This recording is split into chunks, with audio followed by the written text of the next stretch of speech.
love. Shalom Bapak Ibu Saudara, pendengar setia renungan harian Resort GKI Pulang Pisau.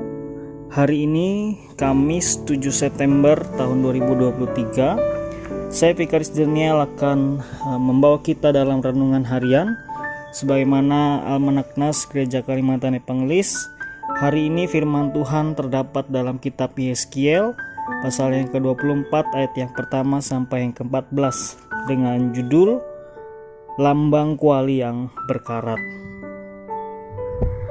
Bapak Ibu yang dikasihi dan diberkati Tuhan, jikalau kita senang melakukan aktivitas di dapur misalnya, di mana dapur kita tahu kebanyakan itu digunakan untuk mempersiapkan atau memasak makanan untuk kebutuhan kita. Nah, bagi kita yang senang memasak, tentu kita dekat dengan yang namanya peralatan-peralatan masak yang ada di dapur.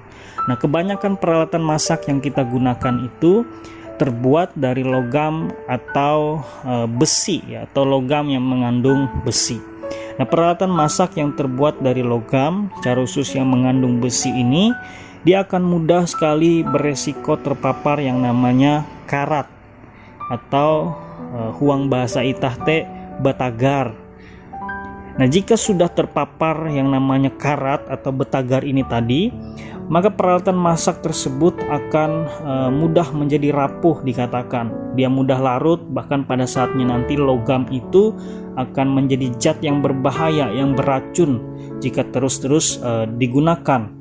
Nah, perkara menghilangkan karat ini Bapak Ibu Saudara bukanlah pekerjaan yang mudah ya.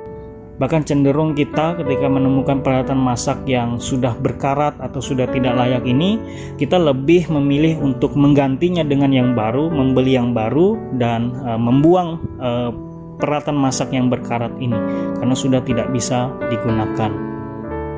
Nah, menariknya firman Tuhan yang diperhadapkan baik kita pada saat ini, di mana Israel digambarkan Tuhan seperti kuali yang berkarat.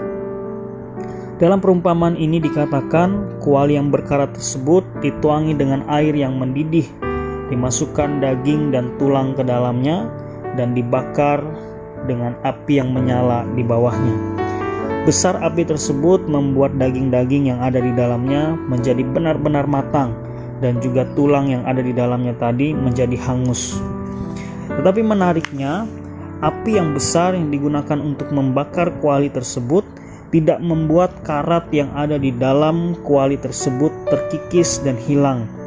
Nah, kuali di sini ditunjukkan untuk menggambarkan Yerusalem, sedangkan karat yang ada di dalamnya menggambarkan dosa umat Israel yang tidak terhapuskan. Nah, dalam teks kita pada saat ini kita dapat melihat bahwa tampaknya Tuhan sudah kehabisan kesabaran karena berbagai upaya yang dilakukan untuk mentahirkan umatnya selalu berujung kepada kesia-siaan. Bapak Ibu yang dikasihi dan diberkati Tuhan, melewati kebenaran firman Tuhan yang diperhadapkan baik kita pada saat ini harusnya membawa kita untuk semakin bersyukur kepada Tuhan.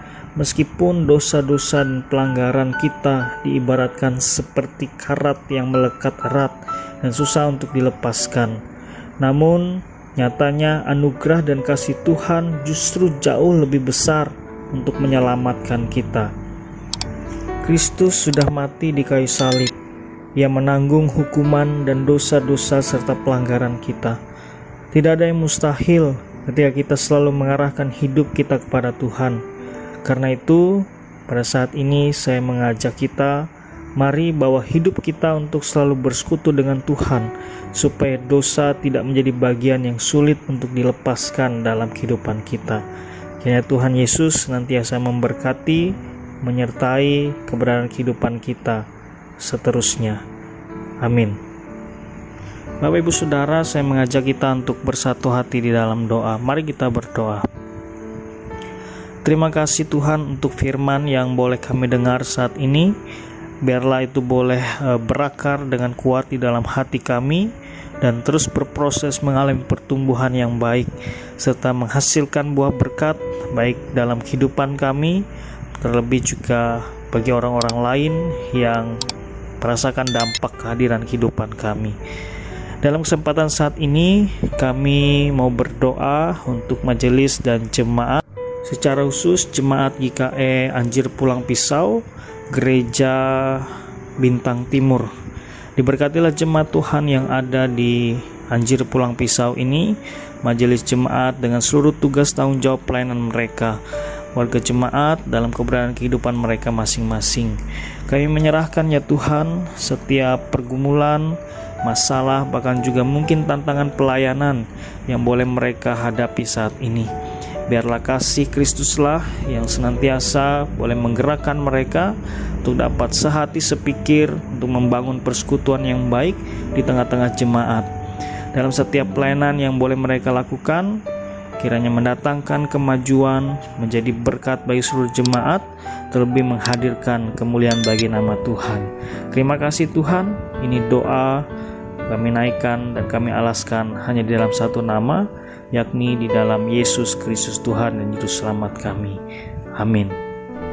Tuhan memberkati engkau dan melindungi engkau. Tuhan menyinari engkau dengan wajah-Nya dan memberi engkau kasih karunia. Tuhan menghadapkan wajah-Nya kepadamu dan memberi engkau damai sejahtera.